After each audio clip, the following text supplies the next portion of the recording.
Queria dar uma boa noite a todos e todas. A gente está dando início aqui à reunião da comissão mista para discutir o caso do rompimento da... Boa tarde. O caso do rompimento... Boa tarde. Boa tarde. Do caso do rompimento do reservatório da Casan na região continental. Eu quero registrar a presença virtual do deputado Ivan Nats, que é o presidente dessa comissão. Eu estou como vice-presidente e o relator é o deputado Mário Mota, que se encontra aqui presencialmente. Deputado Ivan Nats, eu estarei coordenando aqui os trabalhos hoje na condição de vice-presidente, entendendo a sua limitação de distância e de atuação. Pode ser? Bom, boa tarde, deputado Mário Mota, deputado Marquinhos, todos vocês que estão nos acompanhando aí.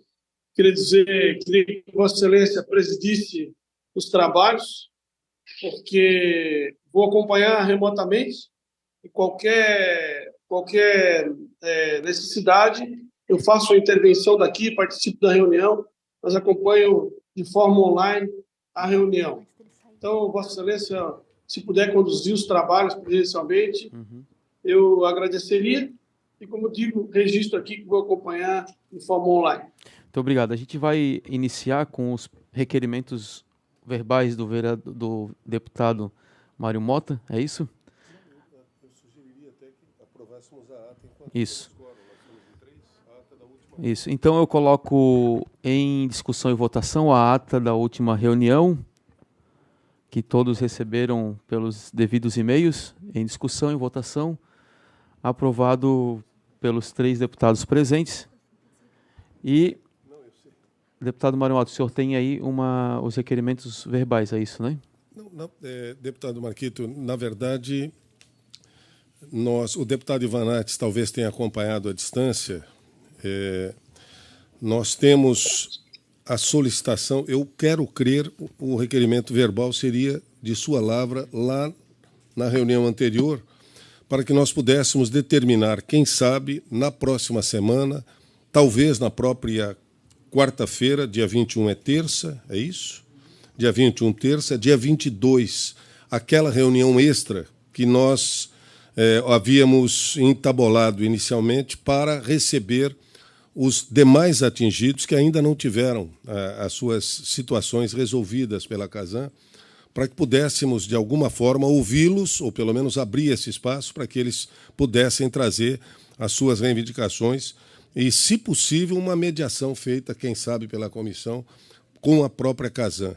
Nós teríamos que convidar a Casan, porque a nossa comissão não é de parlamentar de inquérito, portanto, nós não temos o poder de convocar, compreendem?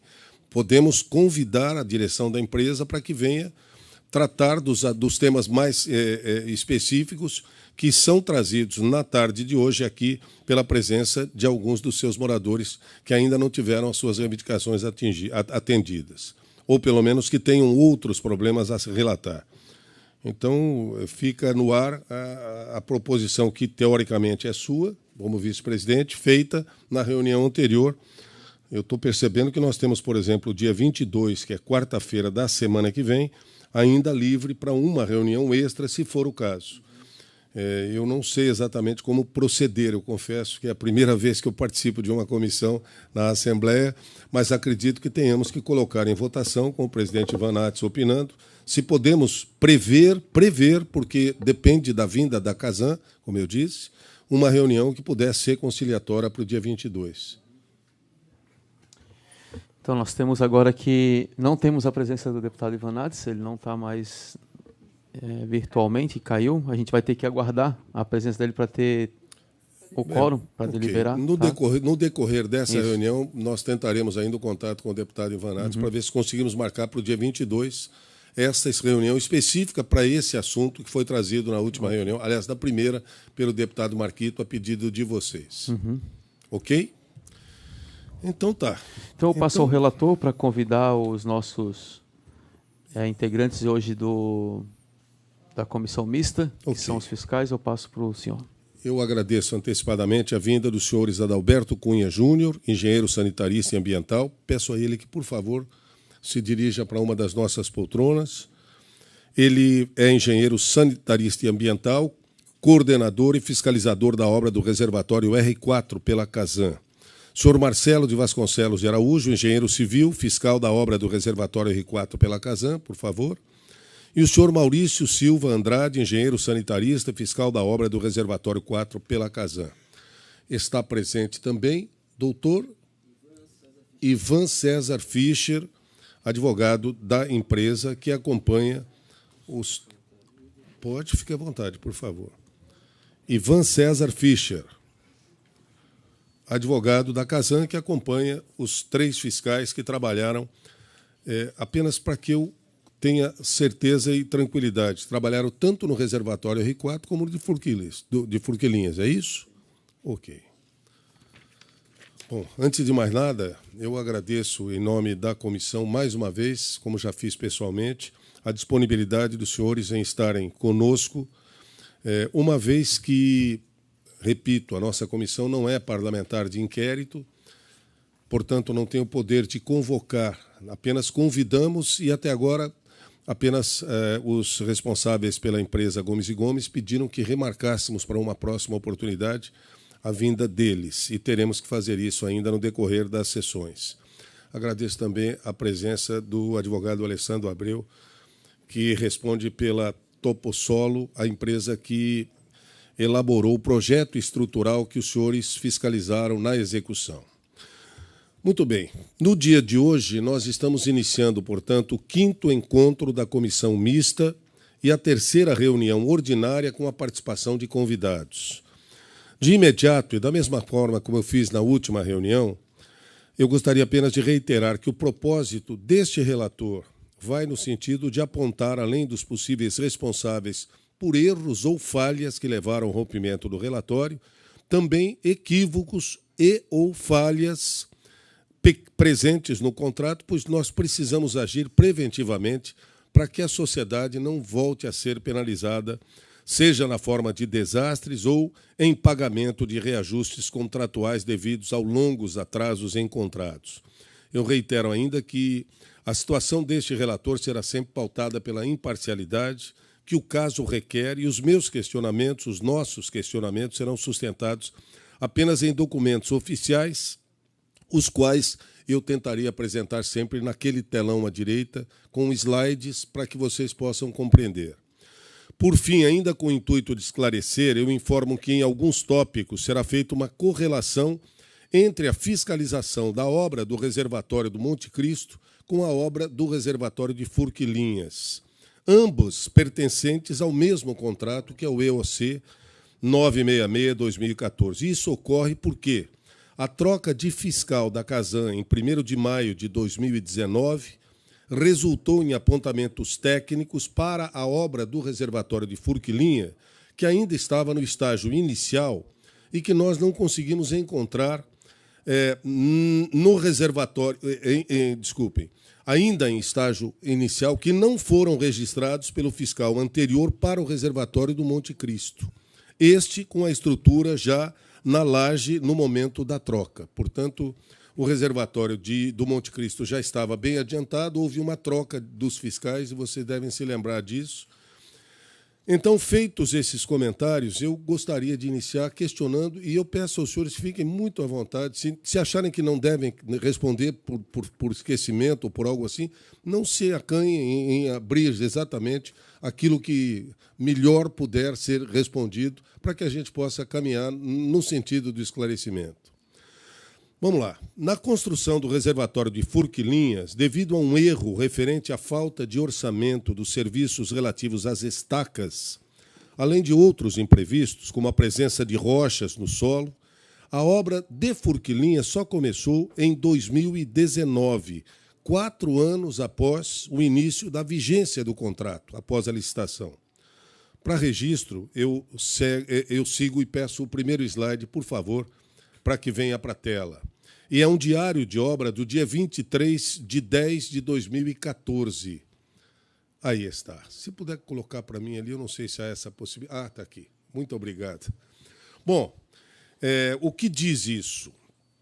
Esse diário de obra, que é do dia 23, estabelecido dia 23/10/2014, estabelece um erro de projeto e orçamento, reservatório Furquilinha, inexistência na planilha orçamentária dos serviços relativos às estacas pré-moldadas de concreto.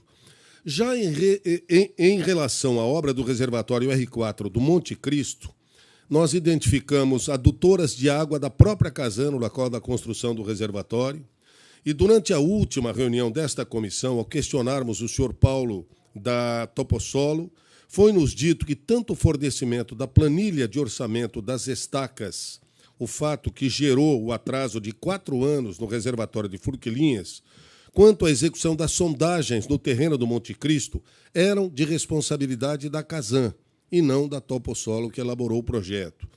Dito isso, apenas para afirmarmos e esclarecermos, os senhores podem confirmar se esses serviços eram mesmo de responsabilidade da Casan?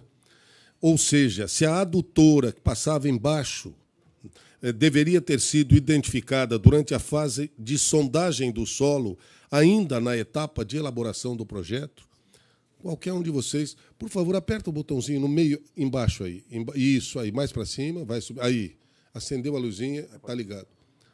Não, sim, essa responsabilidade, a Topossolo foi única e exclusivamente para desenvolver o projeto estrutural. A parte hidráulica não era nada com ela. Então, identificar... Pois não. Pode deixar e nem de orçamento, na verdade. Pois não. Então, tanto a questão das estacas lá em Furquilinha, como a adutora, como, por exemplo, a autorização para o corte de árvore também, que acabou atrasando um tempo, era a responsabilidade da Casan. Referindo-se aos atrasos, nós elaboramos uma faixinha ali que fica muito clara os problemas enfrentados na execução da obra. Eu vou pedir que se coloquem também, tratando especificamente sobre a obra do reservatório R4. Não é essa daí. Por favor, é uma linha do tempo. Eu não sei se está por aí.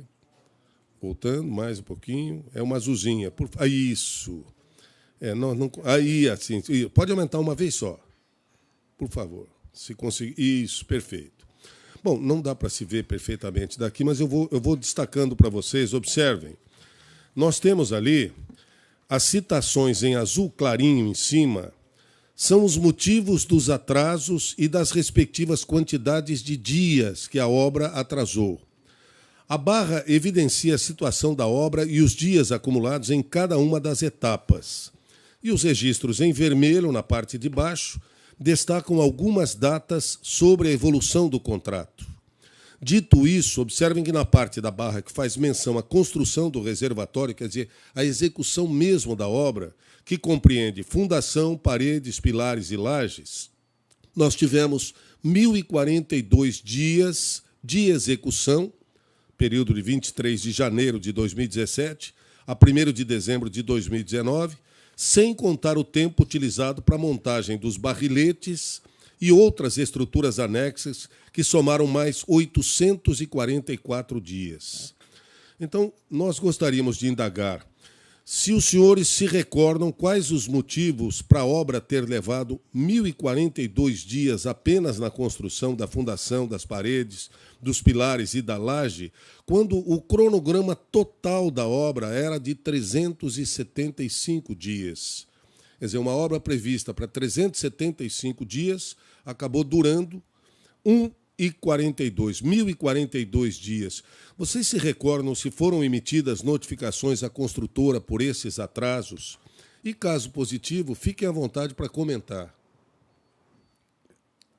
Então, foram uma série de fatores, né? Nós pertencemos à gerência de construção. Antes eu queria só fazer um relato. Fique à vontade, Adalberto, né? Isso. Pois não. O engenheiro Marcelo, ele desenvolvia, né, a fiscalização desde o começo do contrato.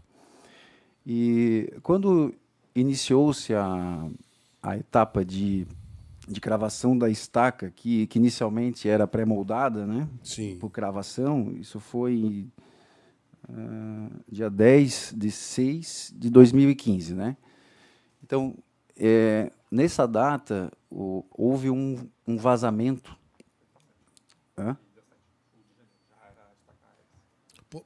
Pode ligar o microfone também, fique à vontade. No que houve vazamento. Isso. 17, estaca eles.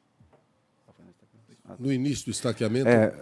Eu até volto depois, mas só no início da execução da estaca Aéreas, que já era a segunda concepção, Certo. Houve uma imperícia da pessoa que estava conduzindo o equipamento e acabou furando uma das adutoras que tinha no terreno, e a água foi para a comunidade atrás, né? E atingiu, se eu não me engano, 3 casas, não foram assim danos muito grandes, mas a gente deu assistência, cobrou da própria Gomes e Gomes que fizesse o ressarcimento, né?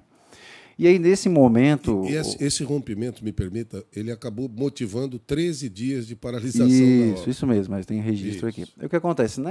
Nesse período, o engenheiro Marcelo, que estava presente, recebeu algumas ameaças de morte, se voltar aqui nós vamos te pegar, vamos te matar. E ele se sentiu muito inseguro em continuar com a fiscalização da obra, né?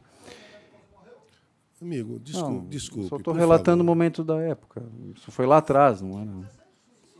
Querido, por favor. Então, eu não estou relatando, não estou fazendo... Pode completar, Adalberto. E, naquele momento, o Marcelo se sentiu prejudicado, se sentiu ameaçado e veio conversar comigo e com o gestor do contrato, né? Porque a gente trabalha dentro da gerência de construção, né? O nosso gerente sempre é o gestor do contrato, né? E a gente indica um fiscal e eu sou o coordenador dessa equipe de fiscalização, né? Sim. E, na época, o Marcelo veio, né, informado das ameaças, que estava se sentindo ameaçado, que ficou com medo de retornar à obra, e aí que o Maurício se insere no processo de fiscalização. E, a partir daquele momento, a equipe aumenta, né? O Maurício e o Marcelo desenvolvem atividades. O Marcelo mais na parte de escritório e o Maurício um pouco mais de campo, né? Sim. E também ajudando na parte de escritório. Então, a partir desse momento, a gente agrega 2 pessoas, né, para fazer o acompanhamento.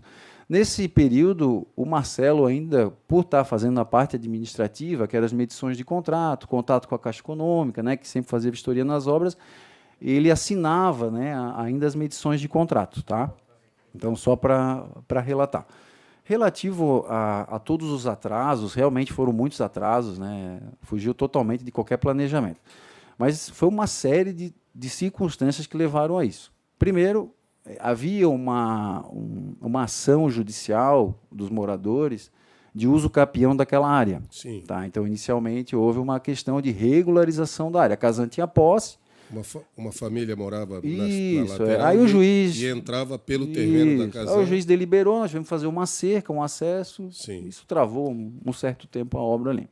Teve a questão também do corte de vegetação. Desculpe, mas essa questão das melhorias judiciais demorou mais 101 dias de atraso. Até que o juiz... Isso. Teve um prazo até que se tivesse. É porque, assim, a gente, como fiscalização e a gestão do contrato, nós recebemos um contrato e os projetos. A partir desse momento, a gente começa a desenvolver uma avaliação em cima deles, né? De fiscalização. De fiscalização. O que está faltando, o que pode dar errado daqui para frente, né? Em termos de regularização.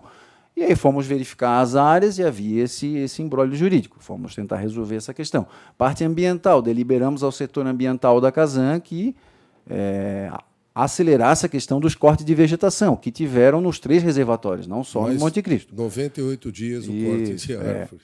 E, por último, o que mais ensejou foi a qualidade do projeto elaborado pela Topossolo.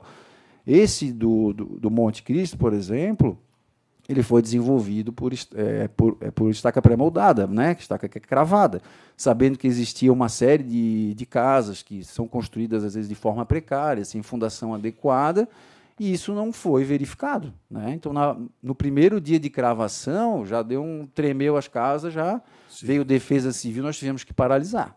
Tá? Mais 551 dias, mais de um ano de espera para retomar. Então, entendam a nossa situação como fiscal. Nós estamos ali, recebemos um contrato, era para estar tudo 100%, não estava, né? Então, a gente começa a interagir com diversos setores internos e externos para tentar galgar um caminho de solução, né? Roberto, vocês notificaram a Gomes e Gomes? Eu vou chegar nesse ponto. Eu queria só pedir 2 minutinhos. Eu quero só pedir 2 minutinhos, aproveitando a presença do nosso querido deputado aqui conosco, para a gente ter o quórum para aprovar o requerimento via oral. A gente consultou agora também, no dia 22, deputado Mário Mota, eu não estarei presente aqui. Sim. Estarei participando do Congresso Brasileiro de Agroecologia. Então, a nossa sugestão é para o dia 28 deste mês, para a realização desta escuta dos representantes dos atingidos, em conjunto com a presidência da CASAM. Tudo bem, desculpem cortá-lo, viu? É que dia 28 nós temos uma reunião já prevista, que é a reunião ordinária com o diretor-presidente da CASAM. Sabe, podemos incluir, eu acho que seria o ideal. Podemos? Sim, da minha parte não há problema. Então, coloco em discussão e votação o requerimento para a realização da audiência em conjunto com os atingidos e o presidente da CASAM no dia 28 de novembro de 2023. Para efeito de organização da reunião, eu acho que seria importante que o deputado destacasse a pessoa ou as 2 pessoas, no máximo, que pudessem participar dos questionamentos, para que a reunião pudesse acontecer no nível de diálogo. Por caso contrário, nós não vamos chegar a lugar nenhum. Um representante da comissão dos atingidos, instalada na comunidade, e um representante do movimento de atingidos por barragem, também, que dão assessoria para essa comunidade. Pode ser? Aí eu confesso a você que não sou eu quem vai decidir. Eu estarei aqui para questionar, para abrir. Vocês, com os representantes, podem definir isso. Isso. Então, o requerimento verbal é para... Deputado, se me permite, não seria mais oportuno para deixar que a comunidade delibere quem são seus representantes? Eu acredito que seja essa a sugestão. O requerimento é bem nítido. 2 representantes, um da comissão de atingidos e um do MAB, para serem deliberados os nomes a partir da decisão dos moradores. Pode ser? A proposta é sua, Marquito. O que eu acho que o advogado está propondo é que nós não estabeleçamos os nomes de uma instituição, do MAB, por exemplo, ou da comunidade, que a comunidade defina 2 pessoas, independente do movimento em si, até porque, sabemos nós, o MAB está apoiando, assessorando, mas ele não integra o que aconteceu prioritariamente. Talvez seja essa a preocupação. Mas a comunidade certamente saberá como encarar. Justamente essa é a ponderação, que a comunidade, né, eleja de fato seus representantes, porque por diversas vezes no decorrer do andamento dos trabalhos nós vimos que eles elegeram outros representantes, outros interlocutores que não representantes do MAB. Desculpa o teu nome. É Ivan. Ivan, eu queria só... nós já tivemos uma primeira reunião desta comissão, que teve representantes da comunidade aqui, né, que foram trazidos... Né? Foi o Fernando, não foi um o Fernando, apenas. Né? Nós convidamos 2 Isso. E apenas um veio. Diante disso, né, e sabendo também de que existem outras faltas nesse processo, eu fiz um requerimento que foi incorporado para a deliberação do relator, deputado Mário Mota, que aprovou esse requerimento, e agora estou fazendo o requerimento de forma verbal para aprovação da comissão. Dia 28. Dia 28, um representante dos atingidos, da comissão dos atingidos, um representante do MAB, a fim de ser deliberado pela comunidade para a escuta em conjunto com o presidente. Coloco em discussão, em votação, então o requerimento está aprovado para a realização dia 28. Eu agradeço a presença, tá? Muito obrigado. Muito bem. Adalberto, nos perdoe, mas fique à vontade para prosseguir. Então, a partir do momento que a gente começou a desenvolver os trabalhos, né, houve esse problema do corte de vegetação, da titularidade da área, das tubulações que ali existiam, que o projeto de fato não trouxe, da alteração de fundação. E, com certeza, a alteração de fundação foi o que mais gerou impacto, né? Tanto no Monte Cristo quanto no Forquilinha. O Forquilinha ainda mais, porque ele nasceu com estaca pré-moldada, ele passou para a fundação direta, né? E, por último, caiu em estaca raiz. Se vocês conhecerem o local de Forquilinhas, é um morro bem íngreme, né? O caminhão então, o equipamento de bate-estaca não sobe naquele lugar. Isso não foi observado pela Topossolo. Depois, numa segunda versão, fez uma fundação direta, que não haveria problema na questão de acessibilidade, mas foi encontrado um perfil de rocha que para essa tecnologia também não era possível. E, por terceiro, isso já final de 2018, começo de 2019, é aí que veio um projeto.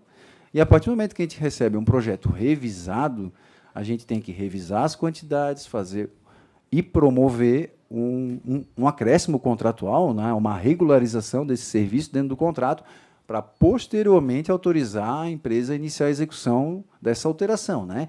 Então, todos esses atrasos foram em virtude de toda essa problemática que aconteceu, né? Sim. E a fiscalização estava atenta e deliberando, só que muitas vezes, por exemplo, as alterações de fundação, a gente não pedia hoje, vinha amanhã, às vezes demorava um ano e 2 meses para ter um projeto revisado desse, até porque era um retrabalho por parte da Toposolo, não era interessante para ela financeiramente, né? Quando a pessoa está desenvolvendo um projeto novo, ela está ali aguerrida, né?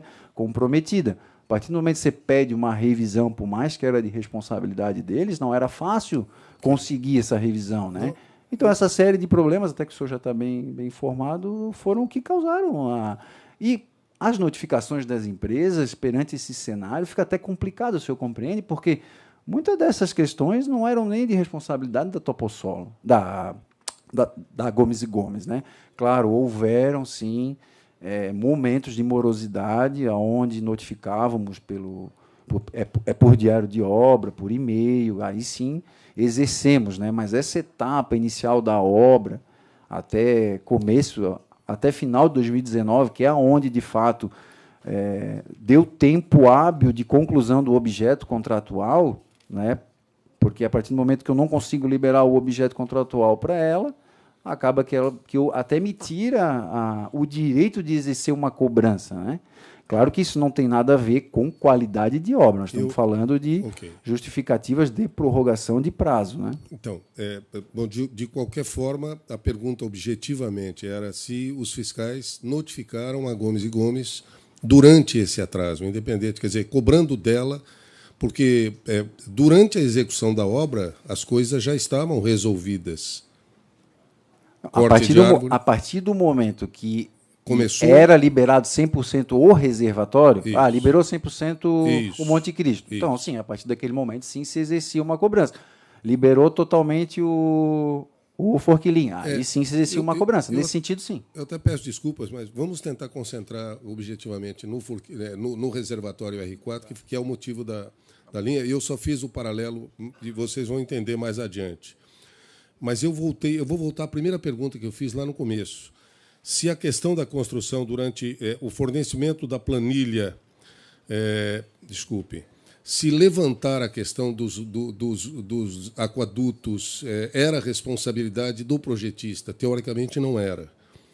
Então ele poderia, ou seja, eu não quero defender a Toposolo, mas acho que as questões relativas à renovação de projeto foram ocorrendo em função de problemas enfrentados na colocação da obra. Ao se bater estaca, percebeu-se que poderia causar problema nas residências. Sim, mas aí, então, tem que se pedir à empresa construtora, elaboradora do projeto, que ela transforme em hélice contínua. Isso. Então, a que se consegue. O que eu quero dizer é que não era responsabilidade dela ir antes e verificar que tinha 2 aquedutos embaixo ali. Mas 2 adutoras. Questão da adutora, a Casan deveria ter dito isso. É que a questão da adutora em nada influenciou o desenvolvimento do projeto dele. Nada. Não teve nenhuma relação com a alteração do projeto dele. Isso atrapalhou a nossa... Mas a própria Casan alega que não se deu conta de que tinha 2 adutoras. Não, mas a adutora é simplesmente a Casan tirou a adutora do caminho, fez o desvio e em nada isso compromete a elaboração do projeto estrutural. Nada. Então não comprometeu, é isso que eu quero dizer. Então vocês deveriam... De forma alguma. O projeto foi seguindo adiante. Sim. O projeto da Toposolo estava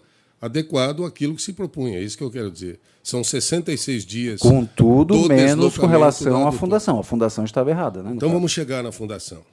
Bom, os senhores se recordam, repito, se foram emitidas notificações à construtora pelos atrasos em 1.042 dias de execução da obra, quando a previsão inicial era mais de 342 dias, e não 1.042.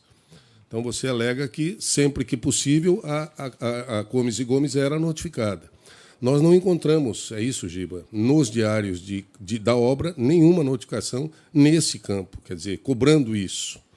Vamos em frente. Durante a leitura do diário de obra do dia 14 de 10 de 2019, uma informação sobre a concretagem do reservatório de Forquilinha chamou a nossa atenção. Forquilinha, tomando como referência. O fiscal da Casan, no final de 2019, cobra o cumprimento do contrato no que diz respeito ao controle tecnológico do concreto, lá em Forquilinha. Vejamos o slide, por favor, o próximo, que é o slide número 3. Aí está. Se puder aumentar um pouquinho o amarelo, eu lhe agradeço. Observem.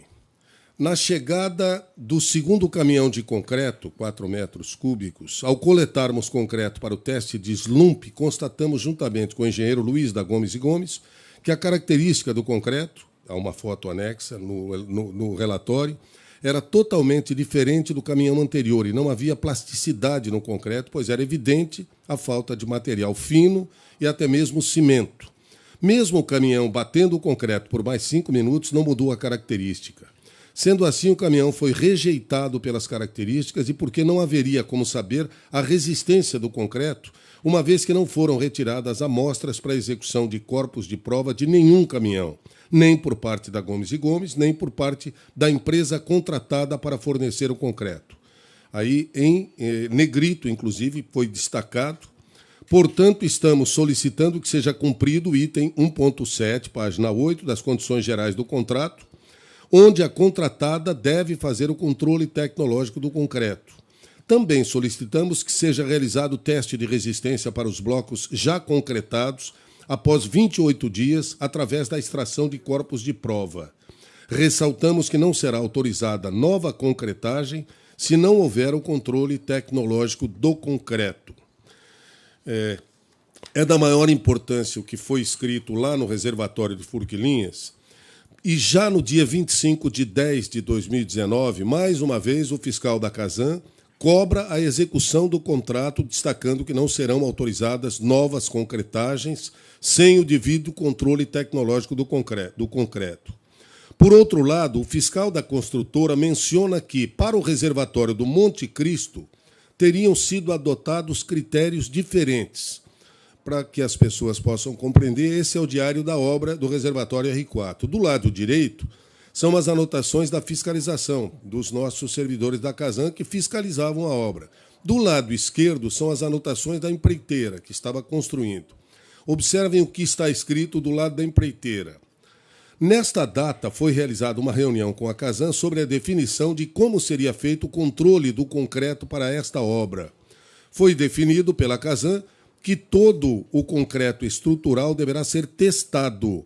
Foi adotado critério diferente do que já havia sido definido para o reservatório do Monte Cristo. Eu deixo no ar esta informação e, para que não restem dúvidas, eu peço o próximo slide, que registra o que diz detalhadamente o citado item 7 das condições gerais, que diz que a empreiteira contratará empresa idônea e especializada em controle tecnológico do concreto, que promoverá a dosagem racional e rompimento dos corpos de prova, verificando ainda o tratamento das juntas de concretagem.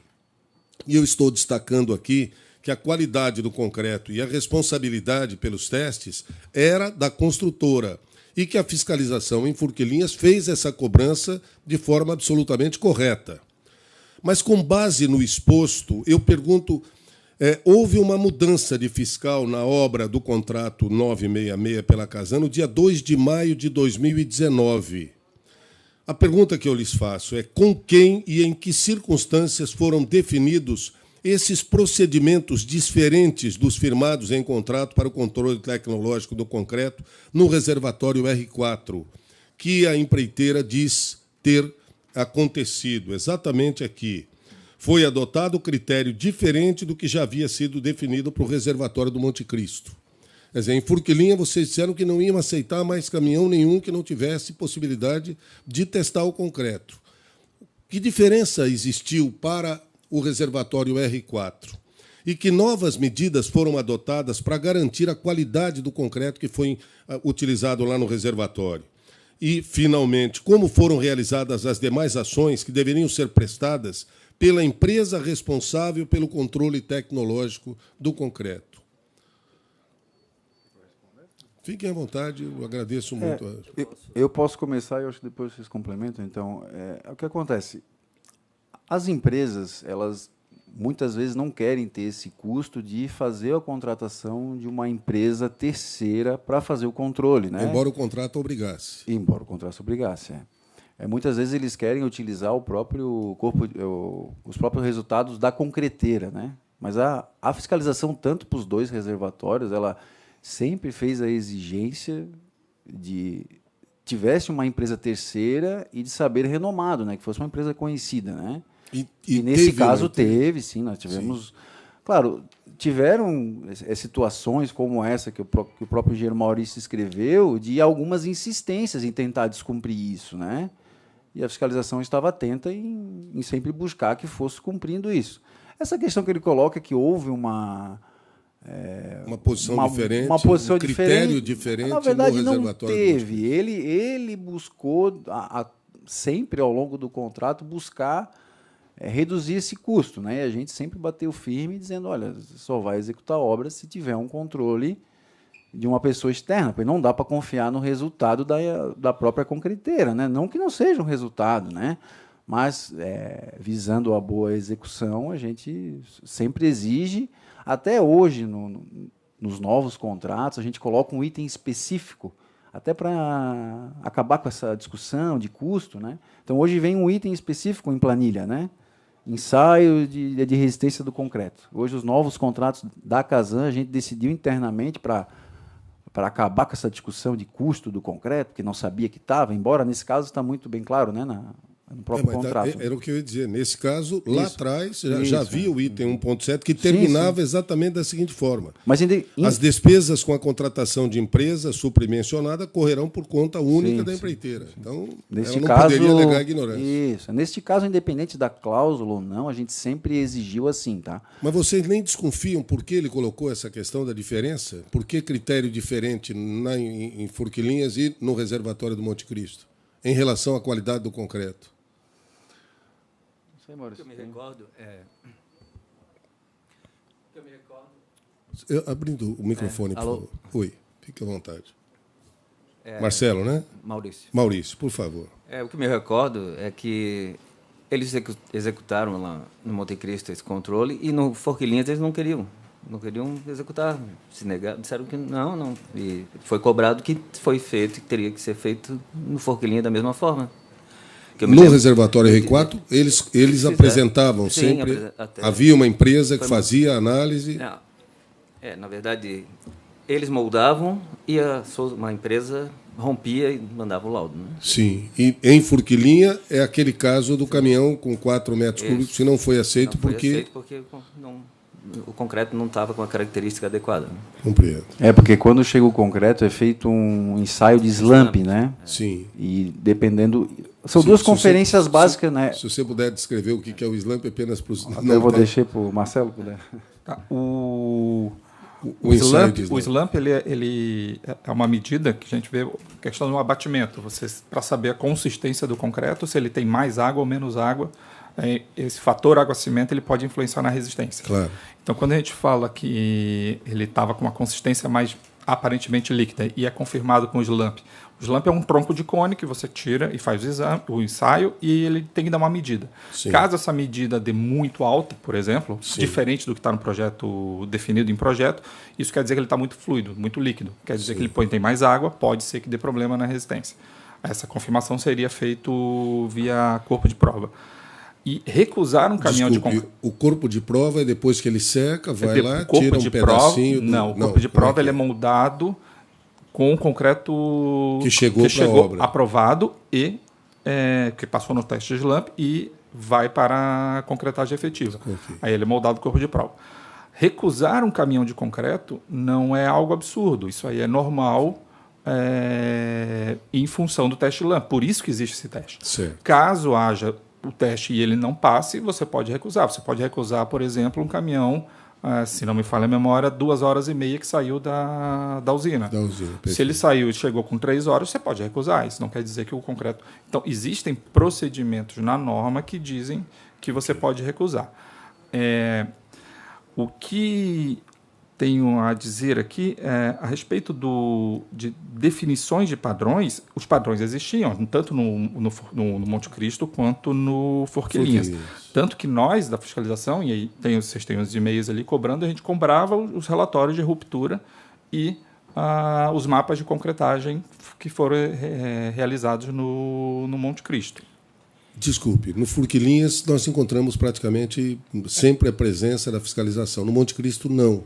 Não encontramos com a facilidade que encontramos no reservatório de Forquilhinhas. Eu digo essa cobrança efetiva da fiscalização nos relatórios dos diários da obra. Em si. Isso foi mais, na verdade, da forma que cada um escrevia o diário de obra, né? Não necessariamente que não havia, talvez exercia um registro maior, mas a cobrança ela existia. Não, isso é o que a gente quer colocar. Desculpe, eu respeito profundamente, mas nós verificamos diário de obra diariamente. Não, eu estou colocando... E não encontramos isso escrito, compreende? Não, compreendo. Ou seja, existiam e-mails, existiam todo o dia a dia da obra. Mas deveriam estar no diário de obra. Não, concordo. Talvez o registro maior... Até para uma questão como essa, de você poder comprovar que cobrou, não é isso? Mas, independente, aqui nós estamos afirmando categoricamente que existia, sim, a cobrança, nós temos os resultados dos corpos de prova, né, dos ensaios, né, e havia esse controle do recebimento dos caminhões, né, do horário,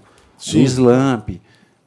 Foi mais a questão do preenchimento, né? Talvez poderia ter sido um pouco mais criterioso no preenchimento do diário de obra, trazendo todos esses critérios, né? Tudo que aconteceu na obra. Talvez esse foi o... Porque me parece ser esse o objetivo do diário de obra. Sim. Olha, esse slide que nós mostramos é do dia 25 de 10 de 2019.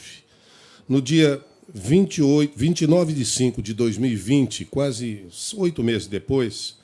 Ainda com relação à qualidade do concreto, um outro diário de obra, agora do dia 29, traz novas anotações preocupantes durante o processo de concretagem do reservatório de Forquilhinha. Lá está.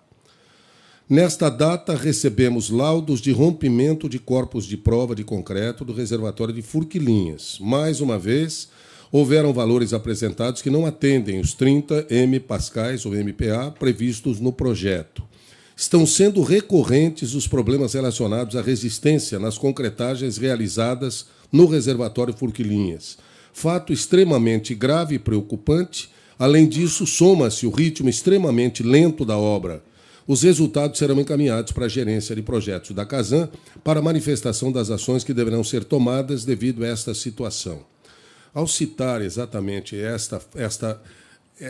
esta construção literária, que é clara, absolutamente clara, de cobrando uma posição da Gomes, é que eu pergunto mais uma vez, nós não encontramos esse tipo de postura nos diários de obra do Monte Cristo, em praticamente momento algum. Então, a preocupação, é por isso que eu disse que nós faríamos uma avaliação da fiscalização feita em Forquilhinhas com a fiscalização feita no Monte Cristo. Elas podem, inclusive, ter sido exatamente iguais, mas isso não ficou devidamente registrado nos diários. Nesse período aí, como eu havia falado, a gente estava trabalhando com 2 profissionais em paralelo. Sim. O engenheiro Marcelo fazia as medições, o preenchimento do diário de obra, e o Maurício fazia o acompanhamento mais de campo. Tá?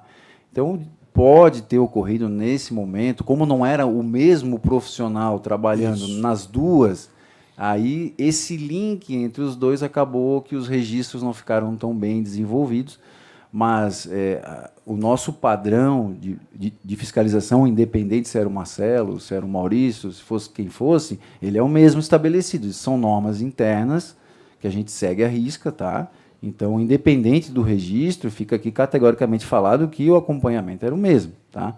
Até aqui, nesse contexto, cabe colocar aqui que eu tenho 17 anos de casão, o Maurício tem 19, o Marcelo tem 12.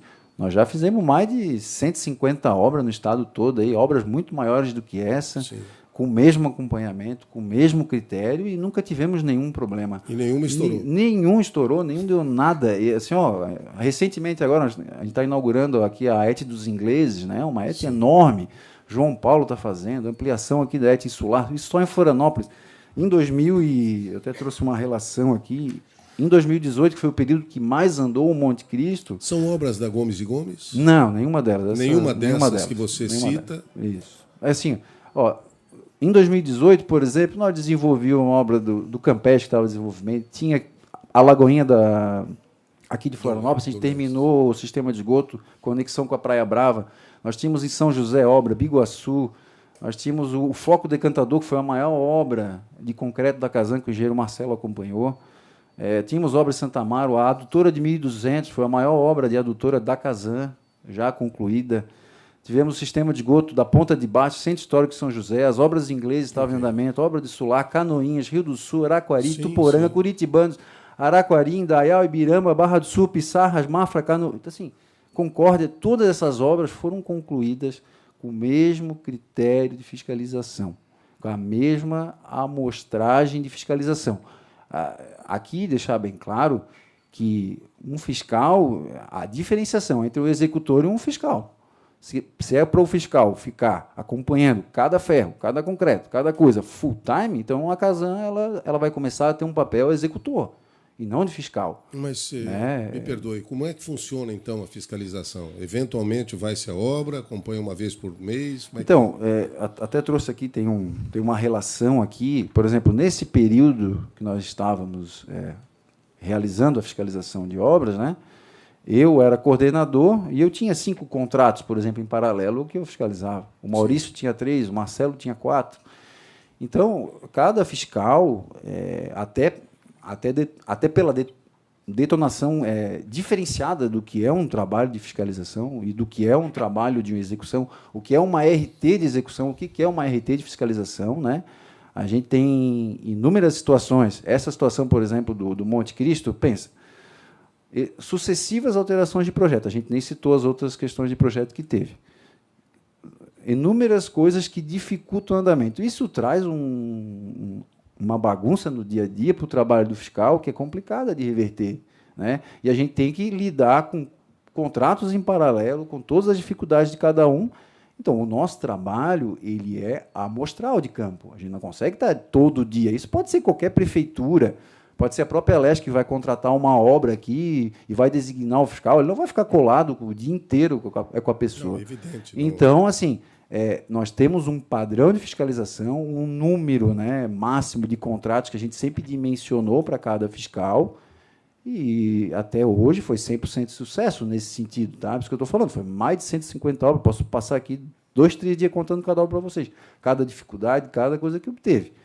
Ninguém quer que rompa um reservatório, esse rompeu, mas o nosso padrão de 17, 19, 12 anos de sucesso foi o mesmo que foi colocado na fiscalização desse contrato. Tá? E aí, claro, a gente vai transcorrer outras motivações, outras questões que vão vir, mas acho que cabe fazer esse paralelo aqui para a gente já trazer essa diferenciação. Porque a partir do momento que a gente faz uma licitação, a licitação lá é colocada. Tem a norma, essa que era a lei era 8666. Tem a exigência. A exigência, a empresa, para participar da licitação, tem que fazer uma série de comprovações técnicas. Ele tem que comprovar que ele tem notório saber, no seu quadro da empresa, tem profissional gabaritado, com atestado técnico, a empresa tem que comprovar. Então, não é qualquer um que bate lá na porta da Casan e faz uma obra. Tem que passar por toda a sabatina da licitação, né? O contrato ele é muito claro nas suas cláusulas de responsabilidade. Tem até a cláusula da fiscalização aqui, que no final é dito, independente da fiscalização, né, a responsabilidade da qualidade, do respeito ao projeto, né, da execução da qualidade, isso é responsabilidade da construtora. Então, tem aqui a cláusula 9.5 do contrato, a fiscalização e acompanhamento da execução da obra pela Casan, bem como os pagamentos e os recebimentos provisórios definitivos, não exime a empreiteira de plena responsabilidade civil. Então, sabendo da diferença das atribuições de uma fiscalização e de uma execução, é que a Casan, dentro da sua história, entendeu que um profissional é capaz de acompanhar mais do que um contrato. E, obviamente, isso te leva a uma certa limitação, porque você não consegue estar em todos os espaços ao mesmo tempo, né? E são feitos amostragens, né? E com isso a gente vai avançando com os trabalhos. Né? No momento em que nós abrimos as nossas conversas, e eu citei sobre a questão do corpo de prova, da retirada da prova dos concretos, eu ouvi, eu acho que os dois citaram, de que a empresa queria economizar na contratação de uma empresa para controle do concreto. Porque esse serviço ele consta do contrato. Sim, consta do contrato, mas responsabilidade algumas da alegações empresa. é que não estaria em planilha orçamentária. Como é que é? Porque como não existe o item na planilha orçamentária, sim, a alegação deles, já que não existe numa planilha orçamentária, eu não sou obrigado a cumprir. Não se controla. Porém, está no contrato dizendo que o controle é dele. Então, mas aí a minha pergunta é conclusiva em relação a essas colocações feitas pelo engenheiro Adalberto. Ao perceber a tentativa da empresa em economizar nesse aspecto, que é um aspecto fundamental para uma construção, a qualidade do concreto, a fiscalização não deveria ser mais ativa ainda do que normalmente é, Adalberto? Não, a nossa posição foi, uma vez definido essa... Porque assim, a gente tem uma conversa inicial, né? Claro. E ele tenta argumentar, não, então vamos fazer um aditivo para colocar esse item, porque não está no meu escopo. E a gente traz o contrato, acho que é boa técnica tu fazer um acompanhamento. Vai ser bom para ti também, né? Claro. Essa é a nosso convencimento. Tu quer fazer uma economia burra, entre aspas, né? Essa é a segurança da obra. Então a gente exige que traga. E às vezes ele vem até com um terceiro lá que a gente nem conhece, não. Tem que ser a UFSC, Souza Papaléu, tem que trazer alguma empresa de renome que a gente conheça também. A gente também faz essa exigência, né? Sim. Então, uma vez batido o martelo do começo, não foi mais trazida a discussão à baila isso, entendeu? Ela volta quando ele recomeça o forquilinha. Aí ele retoma e volta o assunto novamente. Que aí ele faz esse registro meio atravessado do diário de obra ali. Mas uma vez no Monte Cristo definido isso, era feito os corpos de prova e levado para essa terceira que fazia os ensaios. Tá? Aí não houve mais discussão sobre isso. Bom, isso é uma tentativa inicial, né? Ok. Após o registro do não cumprimento do controle tecnológico do concreto, foi solicitada a retirada de corpos de prova para análise da resistência aplicada na estrutura do Monte Cristo. Vocês retiraram o corpo de prova do Monte Cristo também, depois de cobrarem lá em Forquilinha? Sim. Também. Foi cobrado e tem esse registro dos relatórios tem. Do histórico dos resultados. Ok. Bom, nas fiscalizações, na busca da fiscalização, nossa equipe teve acesso a relatórios elaborados pela Casan que citam divergências encontradas por seus técnicos em relação à estrutura projetada e executada. O que eu vou trazer é fruto do relatório de vistoria dos técnicos da Casan. São 3 principais divergências que foram apresentadas no relatório da Casan, posterior ao que aconteceu, ao estouro do reservatório. Primeiro, estribos com diâmetros divergentes do projeto. O projeto estrutural previa estribos de 10 milímetros de diâmetro a cada 20 centímetros na região intermediária do pilar. No entanto, os estribos encontrados eram de 5 milímetros, metade do que se previa, espaçados em 20 centímetros. Em relação a esta primeira divergência, que há, se puder colocar ali para mim, eu agradeço. O slide também, por gentileza. Isso aí, muito obrigado. Eu pergunto se os engenheiros poderiam comentar as razões para os estribos terem sido executados fora do projetado, nos 7 pilares afetados pelo rompimento, apresentando, dada a diferença de área, apenas 20%, cerca de 20% da resistência planejada, conforme afirmou a esta comissão o projetista da estrutura topossolo. Então, nós tivemos, ao longo do desenvolvimento da obra, vários questionamentos, né, buscando entender o projeto da topossolo, né? Esse aqui a gente fez uma imagem sobrepondo, porque assim, quando ele faz os detalhes do projeto, ele bota tudo separado, né? Ele faz várias plantinhas separadas, vários detalhes separados, mas no final ele não junta todas elas para entender como que esse emaranhado de ferro vai se desenvolver. Então, se você pegar tudo e acumular tudo, você vê que você tem uma área com muita ferragem, o que era uma dificuldade executiva, né? E nós tínhamos um outro detalhe também, que até o senhor Paulo Wagner, quando estava aqui, respondeu, que era uma falta de detalhamento de encontro de parede do projeto, que fatalmente, se não fosse sanada esse encontro de parede, o reservatório também iria abrir, né? Desculpe, nós vamos chegar a esse ponto. Tá. Se você puder comentar especificamente a diferença de ferros de 10 para 5 milímetros. Não, o que acontece? Então, surgiram inúmeras dúvidas do projeto no começo da obra, tá? Por isso, a gente solicitou ao gestor que fez a gestão do contrato do projeto, né, que foi o engenheiro Hugo, e ele convocou o Paulo Wagner a comparecer na obra. E ele esteve na obra dia 14 de 11 de 2017, a nosso pedido, porque tínhamos muitas dúvidas, né, no entendimento do projeto. E aqui tem até a foto do dia 13, que é um dia antes da ida dele ao reservatório. Tá? Como a gente pode ver nas fotos, toda a parte de estribo, pilar, parede já estavam prontas, a gente não tinha concretado ainda. Isso foi antes da primeira concretagem. E até confesso que nos falha a memória, porque isso já fazem 6 anos, né? Nesse dia, ele foi lá para realmente olhar como é que estava, tirar as dúvidas, e nesse dia não houve qualquer, digamos, questionamento dele, dizendo que tinha alguma coisa errada. Ele foi lá, nos orientou, que aí, desculpa, a gente realmente não consegue, eram muitos detalhes que suscitava a resposta dele, né? E nesse dia, a partir desse dia que ele foi lá e não questionou nenhum ponto, meio que se criou um critério executivo e isso foi se propagando, sabe? Então, a gente, e dentro da nossa amostragem de fiscalização, a gente confessa que acabou não identificando essa diferenciação. Tá?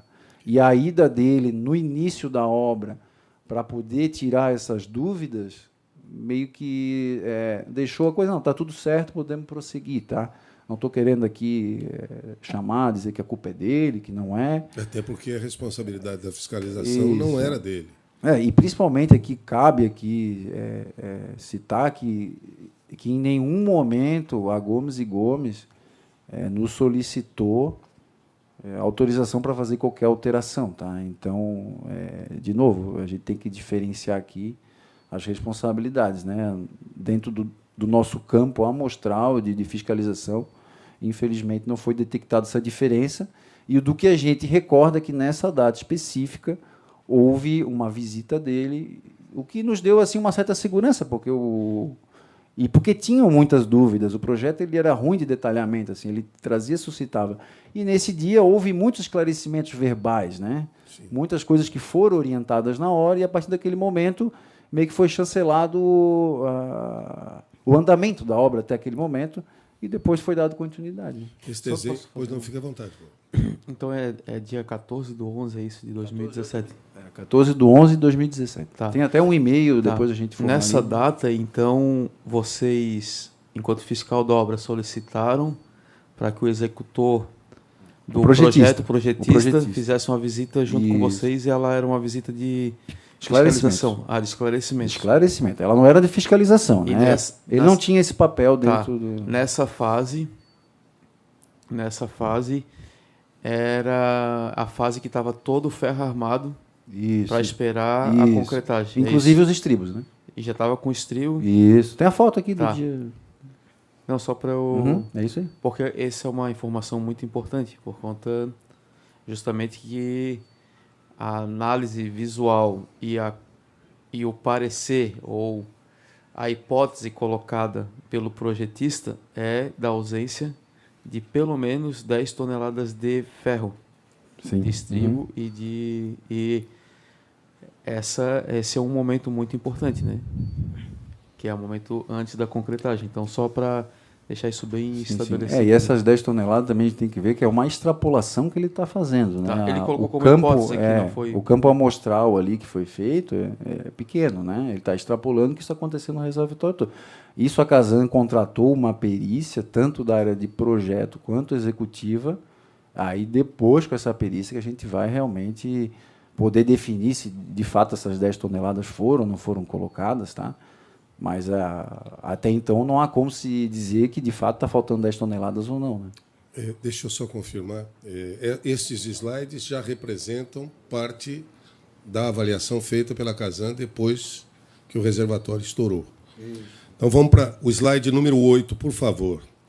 Barras do pilar inadequadamente posicionadas. É como você colocou, mostrando o desenho sobreposto, a ferragem no meio, exatamente, aquela série de ferrinhos que deveriam estar no encontro do T, e eles estavam posicionados abaixo na posição executada. Quem detectou isso foi a própria Casan, ou seja, definindo como inadequadamente posicionada a barra do pilar. Eu pergunto, os senhores gostariam de comentar essa diferença encontrada entre o projeto e o executado com base nas armaduras, aquela chamada 13N19 de 25 milímetros? Essa foi a mesma resposta anterior. Positiva. Okay. Né? Armadura adicional da ligação pilar-parede ausente. É o próximo slide, que é a terceira divergência que nós apresentamos, inclusive, para o projetista da Toposolo. Ou seja, não foram encontrados indícios de execução da armadura adicional de diâmetro 16 milímetros, espaçada a cada 15 centímetros, descritas pelo detalhe 5 da prancha. Já sobre essa terceira divergência, eu pergunto quais as justificativas para não serem sido encontradas nos escombros esta importante armadura de 16 milímetros, já que, como a barra deveria estar presente a cada 15 centímetros nos pilares, nós estamos falando de pelo menos uma centena dessas peças apenas nos pilares afetados.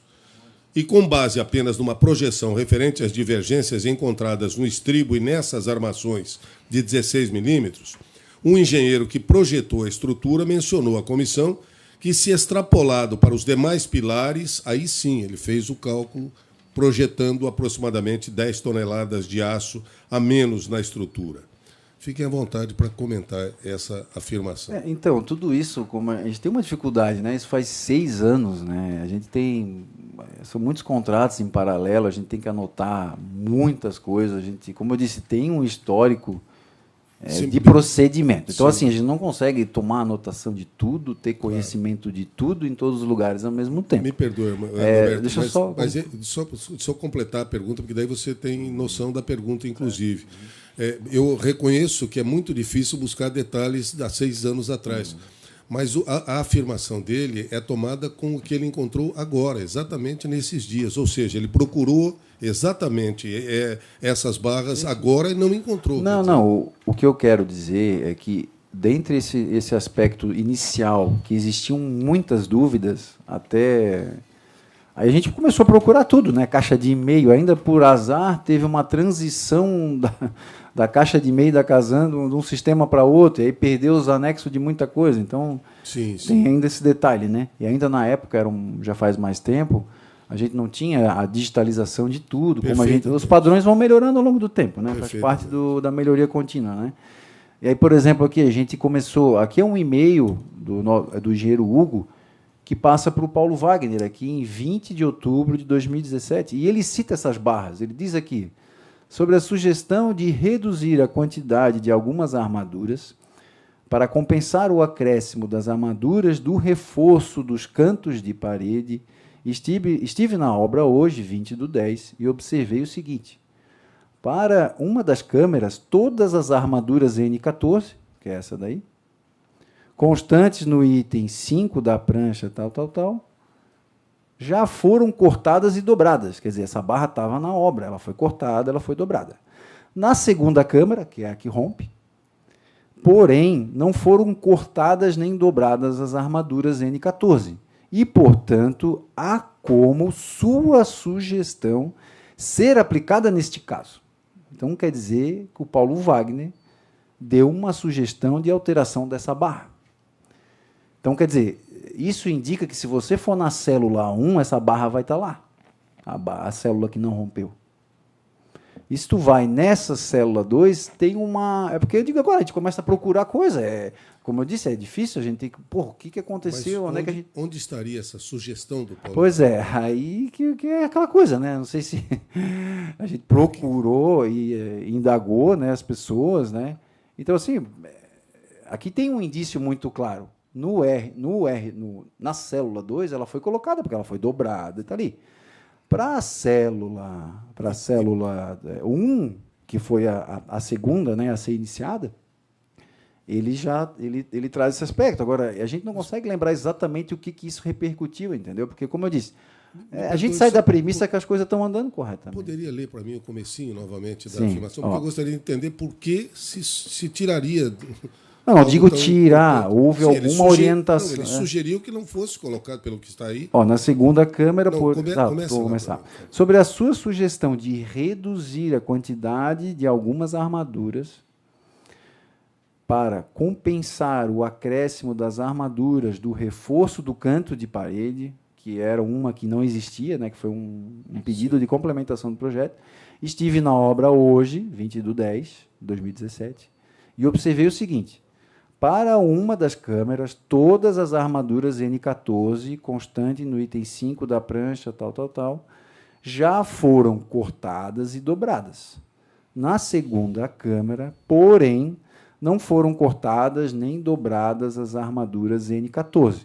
E, portanto, há como sua sugestão ser aplicada nesse caso. Ele não descreve qual é essa sugestão, porque eles conversavam, trocavam telefones e tal. Muitas vezes, como eu disse, esse dia ele foi na obra e com certeza deu muitas instruções sobre como... Porque como eu mostrei quem foi na obra? O Paulo Wagner. Paulo Wagner. Junto com o engenheiro Hugo, que era o gestor do projeto, né? Esse e-mail é endereçado ao Paulo Wagner. Ao Paulo Wagner. Talvez até pedir para ele que se ele tem a resposta dele. E quem endereça são vocês. Nós da casa. Então, é um quebra-cabeça que a gente está tentando montar junto com vocês, né? A gente está querendo ajudar. Então, essa orientação vocês conhecem. Desculpe. É que termina o e-mail da seguinte forma: fico no aguardo desta alteração. Lembrando que necessitamos disso urgente, pois a obra está em andamento. Isso. Então, ele solicitou a alteração. Isso. Então, ela provavelmente deva ter sido enviada para a Casan. E aí que eu digo, isso aqui é 20 de outubro. Ele vai 14 de novembro, é logo depois. Então, assim, por exemplo, o canto de parede, ele mandou oficialmente, né? Porque era uma alteração bem robusta, né? Um canto de parede. Muito importante, por sinal. Essa daqui, muito provável, quando ele foi no dia 14/11, ele pode ter orientado em campo. Aí falha nossa até de não ter registrado isso de uma forma melhor, eu concordo, não vou nem... Mas, assim, existiram muitas questões que eram conversadas pela dificuldade de entendimento e até, muitas vezes, na hora da execução era complicado. Como a gente fez o esquema aqui, às vezes fica difícil, né?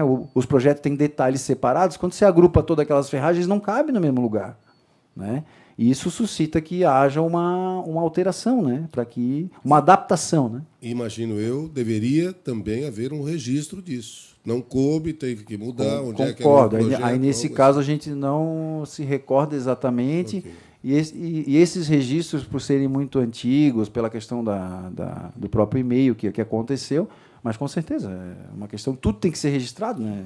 Agora, acho que o diário tem uma falha no diário de obra, porque são coisas bem importantes, assim, de não estar aparecendo, né? Eu queria colocar isso assim, eu acho que tem um procedimento, tem um protocolo, obviamente, né? Mas mudanças como essa deveriam ter aparecido no diário de obras. Se elas tivessem... É isso que a gente está querendo dizer. Então, algumas definições foram feitas entre os projetistas que não foi passado para campo. Ou a gente realmente não lembra se não foi feito e não foi colocado em diário de obra. Tanto é que outras alterações foram. Então, não era algo que não era feito. Era feito. Porém, algumas definições eram tratadas entre eles, como a gente viu, que não era passado. Me perdoe, com todo o respeito do mundo, mas não há como fiscalizar uma obra em que dois conversam, mudam e a fiscalização não sabe. Ou pelo menos não deveria ser dessa forma. Não, de forma, com certeza. Se eles conversaram e chegaram numa alteração, ela tem que estar registrada. Ela veio, essa alteração chegou para nós executarmos, né? Senão não teríamos. Isso com certeza teve. O que eu estou comentando é que, às vezes, essas alterações elas vêm de várias formas. Ou ela vem numa visita a campo, ou ela vem por uma troca de e-mail, ou ela vem por uma conversa verbal. Precisamos melhorar os registros. Olha, tem muito registro. Isso. Existem muitos registros. A gente tem muito registro. Temos todos? Não. Nos desculpem se não temos todos, né? Mas, como eu disse, a gente tem tantas demandas. Todos os eventos que ocorrem ao longo do contrato vão tornando a vida do fiscal complexa. Não é simples. Sim. Uma coisa é tu receber um projeto bem executado, uma área liberada, está tudo certinho, agora você vai fiscalizar, pronto, a obra acabou. Perdoa, Adalberto, mas é para isso que existe a fiscalização. Eu sei da dificuldade, não tenha dúvida. E respeitamos profundamente a dificuldade, mas é para isso que existe a fiscalização, justamente para que esse emaranhado de mudanças e de informações não crie um problema suficiente ao ponto de acontecer o que aconteceu. É o que a gente acha que as melhorias, melhorias dos processos, tá dos certo? processos, tá certo. Né? Como um todo, eu digo, desenvolvimento de projetos. Tá certo. Que a gente o que eu comentei aqui, é importante que as discussões aconteçam, até para que a gente aperfeiçoe os processos. No diário de obra do dia 26 de março de 2018, o fiscal da Casan fez uma menção em relação à distribuição das barras de ferro de 25 milímetros no reservatório A. Está aqui, slide número 10, por favor. Ciente, a fiscalização solicita que as barras de ferro soldadas de 25 milímetros do reservatório A sejam distribuídas entre todos os pilares da construção, não devendo ficar acumuladas em poucos pilares. E quando eu cito isso, eu cito da ação efetiva da fiscalização. É importante perceber que vocês também estavam atentos quando houve falta de alguma coisa. Entretanto, buscando apoio nos relatórios fotográficos da obra, na tentativa de ter imagens do relatado, notou-se que a obra já estaria no 3º nível de concretagem, avançada, portanto. Com base no exposto, eu não sei se vocês se recordam, mas gostariam de comentar sobre o que foi relatado. A distribuição inadequada dos ferros de 25 milímetros, apresentadas no nível 3 da concretagem, seria reflexo de uma distribuição também inadequada no nível 2, que já estava concretado, ou não necessariamente? Eu vou até depois deixar para o Marcelo, para o Maurício, mas uma coisa tem que... Ali eram 2 células, né? Sim. Então, tu subia com uma, depois tu subia com a outra. Tu subia com uma, subia com a outra. Tem que ver esse 3º nível que o senhor está comentando. Célula 1. Se a célula 1 estava no 3º nível. Isso. E a... Período de março de 2018. Não sei, Marcelo, se tu tens alguma... Essa informação, como a gente estava na equipe, eu fazia a parte burocrática, o engenheiro Maurício, que lembra dessa questão, inclusive, das barras soldadas. Alô? Com relação a essas barras, o que eu me recordo, né, que ele queria aproveitar, porque a barra 25 é bem... Então, fazer uma solda de topo, soldar ela, isso é para aproveitar. E eles estavam montando todas as 12, 10 barras, sei lá, num pilar só. Disse, não, sim, distribuem vários, uma em cada um, que daí não há problema. E era isso que o projeto pedia? Não era o projeto. Ele solicitou, eu acho que foi até na conversa com o Paulo Vargas, isso que não me recordo e a gente também não achou. Então, essas barras foram colocadas uma em cada pilar e depois ele desistiu também. Só foi 12 ou 10 barras que foram... Eu recebi 2 fotos de divergência na disponibilização das barras de 25 milímetros, apenas para ilustrar, e divergência na disponibilização dessas barras. Essa é uma das fotos que mostra a concretagem do 3º lance de forma, né, na célula 1. É o próximo, por favor. Aí estão. São essas 2. Verifique-se no pilar a armadura vertical com 4 barras de 25 milímetros embutidas na parede e diferente do que está detalhado no projeto, que especifica 13 barras de 25 milímetros embutidas no trecho da parede, não somente no pilar. Vamos para o próximo slide, por favor. Nesse pilar, verificamos a inexistência da armadura vertical de 25 milímetros inseridas na parede, diferentemente do que também estava detalhado no projeto. Ou seja, estas são fotos retiradas agora, depois do estouro. Se a alteração na disponibilização dos ferros era uma constante Porque aparentemente não há outras menções nos diários de obra referentes a esse problema ao longo da construção dos pilares e paredes, ou seja, solicitando adequações. Quer dizer, já que havia uma mudança constante, isso não deveria estar no diário de obra também? Eu acho que eu não entendi perfeitamente. O senhor está fazendo uma correlação com aquele diário de obra ainda ou não? Ainda fazendo, porque basicamente... Não, mas aquele diário de obra, não sei se o senhor entendeu.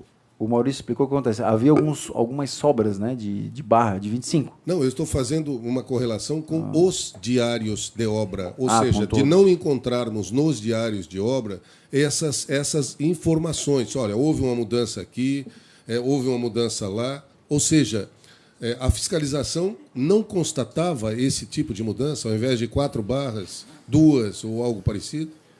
Olha, nesse caso a gente tem que aguardar a perícia. Por essa foto, assim, de supetão, difícil dizer que ponto... Não, eu estou colocando de um modo geral. Quer dizer, quando haviam mudanças, essas mudanças não deveriam ir para o diário de obra? Olha, nesse caso a gente não se recorda de ter havido alteração na distribuição da barra de 25. Ok. Não houve orientação da fiscalização à construtora de fazer qualquer alteração. Muito E bem. se ela o fez...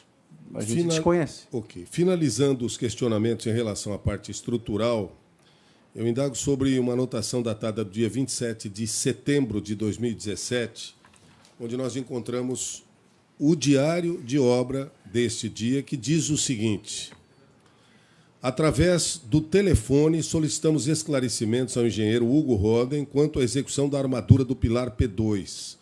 A solicitação de esclarecimento é necessária devido ao fato do detalhamento do projeto solicitar que fosse deixado como espera 5N16, mas na continuação do pilar pede-se 13N19. Nós fizemos essa indagação ao engenheiro Paulo Wagner, e eu confesso a você que a resposta dele ficou relativamente no ar. Eu não sei se vocês gostariam de fazer algum comentário em relação a isso.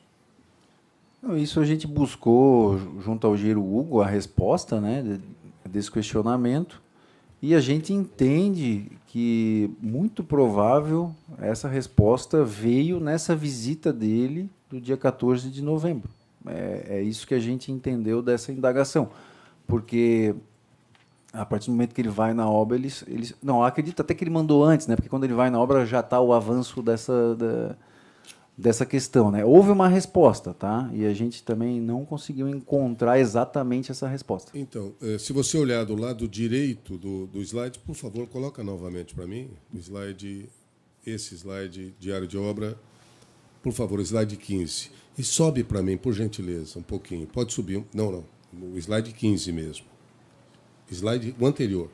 Aí, agora sobe ele, que eu quero ler do lado, ao contrário. Sobe, por favor. Então vamos lá, desce. Aí. Aqui aparece, aguardando resposta GPR a respeito das fundações. Com essas informações, poderão ser iniciadas atividades referentes ao novo reservatório. Considerando que de todos os diários de obras que nós verificamos, analisados pela equipe, desde outubro de 2014 até novembro de 2022, o diário de obra do mês de outubro de 2017 simplesmente sumiu. E era justamente o diário onde deveria constar a resposta a essa dúvida, a essa indagação. Aparentemente, ele não foi disponibilizado nem pela Casan, a Aresc, a agência reguladora, por meio do SGP ou a Aresc 2030-2023.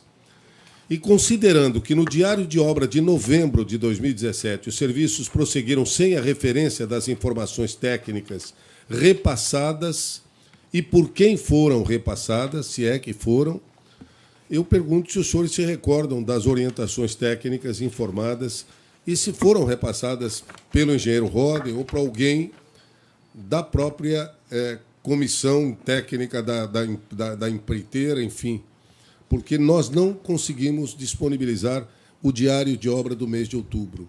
A gente também... foram muitos diários de obra, muitos meses, né? E realmente todos estão intactos, apenas esse sim. mês de outubro. Sim. Provavelmente foi uma falha de arquivamento, era tudo um tipo manual, né? Até nesse mês, a gente tentou revisitar, entender o que aconteceu, a gente achou o preenchimento da construtora em Excel, porque o procedimento era a construtora preenchia a parte dela, passava para a fiscalização preenchia dele, depois gerava um PDF, eles imprimiam, assinavam. Vocês encontraram o PDF de novembro? Não, nós encontramos o Excel, né, que não está sem assinatura. Então, isso, de novembro? De outubro. Né, o que está faltando é outubro, né? O que está faltando é outubro. Nós encontramos. Aí até tinha esse dado ali, a gente até não mandou porque estava em Excel, né? Poderia se questionar a veracidade, não sei. Aqui são as informações que estão mas ele estava lá, até que ele fala que no dia 19 de outubro tem um registro lá da própria construtora que dizia, início execução dos pilares após o esclarecimento. Então, ocorreu um esclarecimento a respeito disso. Então, mas o que seria esse esclarecimento? Aí de novo... Que é a importância do fato. Aí de novo a gente... Como eu digo, isso aí foi lá em 2017, no começo da execução, onde foram tiradas muitas dúvidas por telefone, por e-mail, presenciais. E até fica aí, obviamente, uma falta de registro mesmo. Nós deveríamos ter sido um pouco mais cuidadosos, quem sabe mais. Vocês poderiam nos encaminhar mesmo em Excel? Acho que sim. O diário de obras do mês de outubro de 2017, eu lhe agradeço muito. Tá, não tem problema. Outro fato preocupante, caminhando para o final, faz referência às recorrentes citações à falta de segurança do trabalho para os trabalhadores da empresa. Falta d'água, falta de copos para tomar água. Em 2 meses do verão de 2021, nós tivemos pelo menos 2 desmaios de colaboradores pelo calor, sendo levados esses colaboradores da Gomes à UPA. Um dos registros sobre as ocorrências está no Diário de Obra do dia 7 de janeiro de 2021, levantado por um fiscal que diz: verificaram-se irregularidades a respeito da segurança dos trabalhadores, não havia linha de vida para proteção contra quedas. A linha de vida é uma proteção para a altura, é isso, né? Isso, se engancha para, se cair, ele ter pelo menos alguma coisa para sustentar. A condição de fornecimento de água para os trabalhadores era precária, a empreiteira não forneceu água gelada, não foram disponibilizados copos descartáveis. Um trabalhador, senhor Dilmo, desmaiou por volta das 11h20, foi solicitado o apoio da SAMU, o engenheiro da obra Luiz Celito de Souza Neto levou para o posto de saúde para atendimento.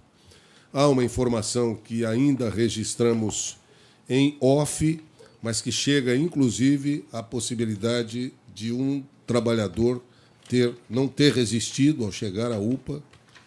Mas, com base nas situações apresentadas, eu pergunto se foram emitidas notificações à construtora devido às recorrentes ocorrências graves de segurança do trabalho e insalubridade dos colaboradores. E se era a função também da fiscalização da Casan chamar a atenção para esse fato.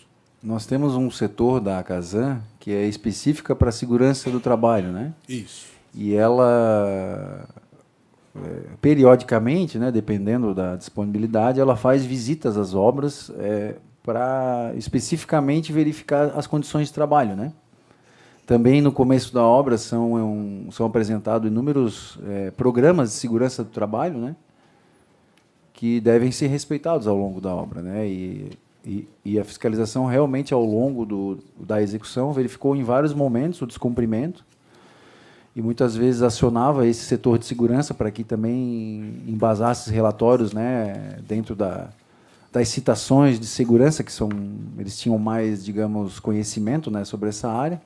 Mas a fiscalização também é solidária nesse aspecto, né, principalmente na qualidade dos dormitórios, de alimentação, né? A gente não é uma coisa anexa, mas a gente também fica atento, né? Até porque muitas vezes os próprios funcionários buscam a fiscalização para relatar, né? E, de fato, a gente teve vários e-mails, relatórios de segurança encaminhados para eles, e houve uma notificação oficial por CTD, né, que a gente chama, que foi assinado pelo presidente, que foi no dia 22 de fevereiro de 2019, que foi uma notificação das condições insalubres, né, que teve lá. E também, mas por inúmeras vezes foram feitas notificações e eles muitas vezes atendiam e passavam um tempo, começavam a reincidir no mesmo erro, né? Isso foi uma dificuldade, mas isso teve um acompanhamento bem em cima por parte da fiscalização e desse setor que também, sabendo das dificuldades, também sempre fazia presente, emitindo seus relatórios, para a gente também poder embasar as nossas notificações, seja por e-mail, seja de punho ou por meio de CTD. Né? Muito bem. O último slide, na tentativa de buscar informações sobre a garantia da obra, eu chamo a atenção para o que diz o contrato na cláusula 4ª. Diz aqui, em garantia ao exato cumprimento do estatuído neste contrato, a empreiteira recolherá na tesouraria da Casan a importância de R$ 480.674,78, equivalente a 5%, a 5 pontos percentuais, portanto 5%, não, 5 pontos percentuais, pode não ser a mesma coisa que 5%, do valor total deste contrato, apresentando no ato da assinatura do presente termo o recibo do recolhimento. Eu sei que não é função de vocês, essa é uma questão administrativa, mas talvez vocês queiram comentar ou saibam e podem nos informar. Vocês têm ideia da situação desses 480 mil estabelecidos como garantia ou como caução ao contrato? Se o recurso já foi resgatado pela construtora, ou a modalidade de garantia era de seguro ao invés da caução? E, nesse caso, qual é a situação do seguro com a finalização do contrato ainda em 2022? Vocês têm alguma informação sobre isso? A gente teve uma conversa e eu posso até confirmar depois, tá? Mas, a princípio, era por seguro garantia, eu acho que tinha nessa obra. E quando encerra... Garantia é a caução... Não, seguro garantia, porque é feito seguro, tem algumas modalidades, né? Sim, ou você pode realmente... Mas era com uma seguradora, então. É uma seguradora, eu sim. acredito. Eu posso confirmar, eu não tenho 100% de certeza. Sim. E se foi realmente por seguro, ao se extinguir o prazo contratual, ela também cai, né? Então, mas de qualquer fato também, a gente gostaria de comentar que, de praxe, a fiscalização... antes de realizar a última medição do contrato, a gente tem por hábito, né, por normativa nossa, sempre manter um percentual de valores não medidos. Né? E nesse caso específico, a gente tinha 368 mil de serviços que ele executou e a gente não remunerou. E justamente a gente deixa essa quantia porque durante a execução é uma fase que a gente não consegue testar a performance. Né? Um equipamento pode ser fornecido e ele não foi testado ainda, uma instalação elétrica pode dar algum tipo de problema, no caso que foi esse, né, a princípio estava dando vazamento. Né? Então, antes da efetiva operação, startup do equipamento, da estrutura que está sendo entregue pela construtora, a gente... não libera essa medição. E essa medição ela só é entregue após o aceite da Comissão de Recebimento de Obras. Isso é uma portaria interna que é gerada dentro da companhia e é feito um grupo de trabalho para desenvolvimento do recebimento da obra. E somente após esse grupo der o ok é que essa última parcela da obra ela é de fato liberada. Para o caso deste contrato, como a gente ficou naquela questão das infiltrações, essa comissão ela acabou não sendo montada porque não adiantava gerar uma comissão para ir lá ver o que nós já estávamos vendo. Né? Geralmente, essa comissão ela vai trabalhar nos aspectos de... Ela vai conferir se as válvulas estão abrindo e fechando corretamente, se os quadros elétricos estão adequados, se os equipamentos foram entregues conforme especificações técnicas, que foram aprovadas previamente. Então, é uma comissão multidisciplinar que averigua, ao final do contrato, se tudo está de acordo. Né? A gente sabe que tem garantia de obra, tem o termo de recebimento provisório, depois o definitivo. Mas, mesmo assim, indiferente se ela executou e até merecia aqueles valores, a gente tem por praxe deixar uma quantia significativa retida, e essa a gente só libera depois que a comissão de recebimento der o ok para a obra. E era o que, de fato, também estava acontecendo neste contrato. A gente tinha uma retenção de 368 mil, que só seriam pagos após essa comissão deliberar pelo aceite da obra, no caso. Né? Adalberto, eu respeito profundamente as suas informações, acredito que você esteja bem posicionado em relação a elas, mas na nossa pesquisa nós chegamos à informação de que foram pagos 14 milhões e 100 mil ainda em 2022, mesmo sem o recebimento efetivo da obra, e que o saldo do contrato é de R$ 580. Essa informação, eu não sei de onde é que vocês recolheram, é que a gente tem um programa SAP, e ele é o que... Nós buscamos na transparência da Casan. Isso. A transparência da Casan, automaticamente, ela puxa a informação desse programa SAP. Sim. Tá.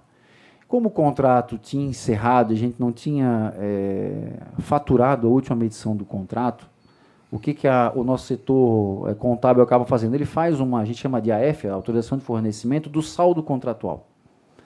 Quando ele fez isso, ele levou para o site da transparência como se aquele saldo contratual tivesse sido medido. Mas, de fato, não é isso. O que a transparência não é transparente. Não, nesse caso, ela não foi, porque, assim... Não, ok, é uma falha, com certeza. Não vou dizer. Nesse caso, foi uma falha. Mas, se tivesse sido... os trâmites normais, a obra tivesse sido entregue, né, que esse prazo ali final, a gente entende que é 1 mês, 40 dias, se resolve as mínimas pendências. Sim, claro. Que se tem no final, e aí esse ajuste do programa SAP é feito e a informação fica correta no site da transparência. Nesse caso, como foi feito a AF do saldo, porque não se tem exatamente qual o valor final da medição, porque eu tenho que fechar com a construtora, né? O nosso levantamento é 368 mil. Pode ser que durante a discussão eu me lembre, mas tu não considerou tal coisa. Existe essa argumentação final ali, né? Então, na verdade, o que foi faturado principal foi 10.371. O valor do contrato final com os aditivos era 11.577.968. O que foi faturado do saldo principal foi 10.371.075 e foram pagos de reajustes, né? Que isso é uma cláusula contratual, passa um ano, você tem direito a um reajuste, né? Normal, isso não... Desde que o atraso não seja provocado por você. Pela construtora, exatamente, no caso. Sim. Senão eu vou demorar bastante para receber mais. Não acho. Eu acho que os custos administrativos que ele tem são muito maiores do que qualquer reajuste, mas respeito à opinião. Mas vamos lá. Existem aqui... Aí os reajustes... Eu posso deixar isso com vocês. Isso aqui então, na verdade... Se a gente falar em... Desculpe, você falou em reajuste. Quanto reajuste? Foi pago 3 milhões e 85 mil de reajuste. Então, em termos, hoje, nós tínhamos um saldo contratual aqui, mais ou menos de 1.200.000, a P0, a gente chama, né, que é valor de planilha, e desse 1.200.000, nós tínhamos uma medição a ser realizada ainda de 300... na verdade, de 200 e poucos mil, que com reajuste daria 368. Tá? Então, fica aqui, já pode... Então, na verdade, até esclarecer que foram feitos quase 25% de aditivo, mas não foram consumidos, né? Porque a partir do momento que você faz um aditivo, por exemplo, você entra com uma fundação nova e aquela fundação existente ela não é medida, né? Então, ela gera um saldo contratual. Isso são para vários itens, né? Muito bem. Bom, da minha parte, presidente, eu agradeço muitíssimo a vinda do senhor Adalberto Cunha Júnior, agradeço o acompanhamento do Marcelo Vasconcelos de Araújo, do Maurício Silva Andrade, compreendemos perfeitamente que as respostas tenham sido praticamente concentradas no Adalberto, até por ser o coordenador da equipe, mas, independente de qualquer coisa, eu agradeço, repito, o fato de vocês terem vindo, terem exposto suas razões e suas informações, e eu espero também que quem nos acompanha pôde ter uma noção geral de tudo o que aconteceu, pelo menos nessa questão, na obra dos reservatórios quase, no Forquilinhas e praticamente o R4 Monte Cristo. Muito obrigado, senhor presidente. Só queria, antes de a gente finalizar, só fazer duas perguntas bem diretas. Assim, a primeira... a experiência de vocês como fiscalização de obras, né? Como tem sido a relação com essa empresa especificamente, a Gomes & Gomes, na execução das obras? Se isso tem aparecido, É uma empresa que executa muitas obras para a Casan ou não? São poucas? Não, com a gente com a nossa gerência foi a única experiência que nós tivemos com ele. Me parece que ele já teve um outro contrato com a Casan, um outro reservatório. Vocês sabem? Acho que foram uns 3 ou 4 contratos. Não foram muitos. Na região Mas oeste. Oeste. Conosco, diretamente, foi só esse contrato, só essa experiência que a gente teve. Né? A gente não conhecia o histórico dela, digamos assim. Né? Uhum. E comparada a outras execuções, vocês não têm nenhuma análise a ser feita? Na relação de execução de obra, cumprimento assim, de... O ente público ele tem essa dificuldade que ele tem que seguir uma legislação. Né? E a regra é o menor preço. Isso são normativas, acórdão do Tribunal de Contas, a gente tem que seguir. Com critérios, né? Claro, com critérios tem que ter. Né? E nem sempre a mais barata é a mais eficiente. Né? É esse que é o detalhe. A gente, obviamente, a peneira que é feita na licitação, no quesito de apresentação dos atestados e tudo mais, trazem níveis de empresa que entendam que tem know-how. Comparativamente com outras empresas, podemos dizer que ela é uma empresa inferior a muitas outras empresas que a gente trabalha. Né? Mas desenvolvia o trabalho com as suas dificuldades, né, com as suas deficiências, mas a gente ia fiscalizando. Mas, comparativamente com outras, com certeza, a gente pode considerar que tinha uma qualidade inferior a muitas outras. Né? Presidente, me permita uma parte apenas. Tem mais alguma indagação? Eu ia fazer uma que não, então fica à vontade. Para finalizar mesmo, assim, que é ouvindo, né, a empresa projetista, agora ouvindo a percepção de vocês enquanto fiscalização, eu, né, tendo assim a compreender que realmente houve uma questão ali nas estruturas de ferro, que é a hipótese mais provável do rompimento, né? E que justamente existe um problema de identificar onde que houve essa alteração que gerou o rompimento, que a gente ainda já tem um laudo, mas precisa ser periciado e finalizado ainda, mas que tudo tende a ser a questão dos estribos, das instâncias e da quantidade de ferro. Tudo tende a levar para isso. E, pelo que eu ouvi de vocês, existe também, sem poder comprovar, que houve um diálogo entre projetista, entre empresa executora e fiscalização, que a gente não consegue rastrear com o diário de obra, nem com outros documentos, que pode ter havido alterações nesse momento. Então, queria só saber se vocês concordam com essa minha hipótese, para a gente também ajudar nas outras indagações que a gente vai estar fazendo aqui, né? A gente encontrou muitos registros de e-mail, né? Por exemplo, a visita dele no dia 14 de novembro, tem um registro, né? O engenheiro Maurício manda um e-mail dizendo, no dia de hoje estivemos presentes, Paulo Wagner, o engenheiro Hugo na obra, para ver tais e tais situações, né? Isso tem um e-mail que foi relatado. E tem algumas situações que a gente, de fato, por falta de guardar esses registros, a gente acabou não encontrando as respostas. Né? Buscamos também, junto ao engenheiro Hugo, que sempre fazia essas tratativas, se ele tinha também, e a gente encontrou muitos questionamentos, como aquele e-mail que eu te coloquei, mas não a resposta do Paulo Wagner. Né? Isso realmente ficou esse vácuo aí que ajudaria a compreender. Eu acho até interessante solicitar ao Paulo Wagner se desses e-mails ele teria, talvez, a resposta desse, que também poderia ajudar a esclarecer, talvez. Né? Vocês já solicitaram? A Casan solicitou, não? Nós aqui da fiscalização acabamos não solicitando. Eu até teria que ver se a comissão que fez esse trabalho, esse relatório, ela chegou a questionar ou não. Eu sinceramente, não sei te informar se de fato ela fez esse pedido, né, de informação. Eu acredito, eu não sei, teria que perguntar, não sei. Eu só gostaria de esclarecer que nós teríamos mais um convidado a participar desta sessão, desta reunião, que seria o fiscal da Caixa Econômica Federal, uma vez que a Caixa é partícipe no financiamento da obra. E, normalmente, quando a Caixa Econômica financia uma obra pública, ela instaura uma fiscalização. E, infelizmente, não recebemos um retorno da Caixa. Eu pergunto se, em algum momento, vocês conviveram, ou cruzaram, ou souberam da ida da fiscalização da Caixa até a obra, apenas por uma questão de curiosidade. Em algum momento, vocês chegaram a ter contato com o fiscal da Caixa Econômica? Depois do rompimento, o senhor disse? Não, antes, durante a obra. Não, na verdade, assim, os projetos, orçamento, antes da licitação, só é possível com a aprovação da Caixa, porque o recurso veio deles, né? Sim. E durante a obra, todo mês o fiscal da Caixa vai na obra. A medição só é autorizado desembolso. Foi efetivo. Todo mês. Todo mês não, desculpa. Toda a medição ele esteve na obra. Às vezes teve alguns meses que não teve medição, né?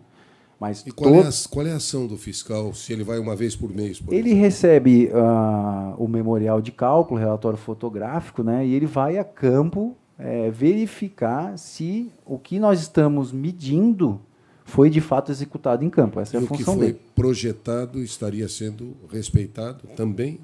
Não, muitas vezes eles entram também nessas indagações. A gente já recebeu essa indagação, mas eu não sei, esse meio-fio aqui não era para ser de tanto. Já recebemos algum tipo de coisa, mas a função principal geralmente era fazer uma conferência se o que nós estávamos medindo de fato tinha sido executado. E por vezes ele pedia, melhora esse memorial de cálculo, melhora essa fotografia, me demonstra melhor que a quantidade de aço foi essa, que a quantidade de concreto foi essa. E a gente e eles eram bem rigorosos nesse tipo de trabalho, né? Muito obrigado. Muito obrigado aos engenheiros Adalberto, Maurício e Marcelo, né, pela presença. Agradecer aqui ao relator, deputado Mário Mota e sua equipe também, que está desenvolvendo as oitivas aqui nessa comissão. Nós temos, então, a nossa próxima reunião agendada para o dia 21 de novembro, a próxima terça-feira, também às 17h30, que vai ter como convidado o presidente da Aresc e perito superintendente regional da Polícia Científica em Florianópolis para as oitivas também aqui dessa comissão. A Polícia Científica desenvolveu uma perícia que já foi concluída para apoiar o laudo que também está sendo desenvolvido no chamado inquérito da Polícia Civil. Então, será muito importante se recebermos a aquiescência para contarmos com a presença do superintendente, do perito superintendente regional da Polícia Científica em Florianópolis, além do presidente da Agência Reguladora do Serviço Público do nosso Estado. Diante disso, eu dou por encerrada essa reunião da comissão mista. Muito obrigado.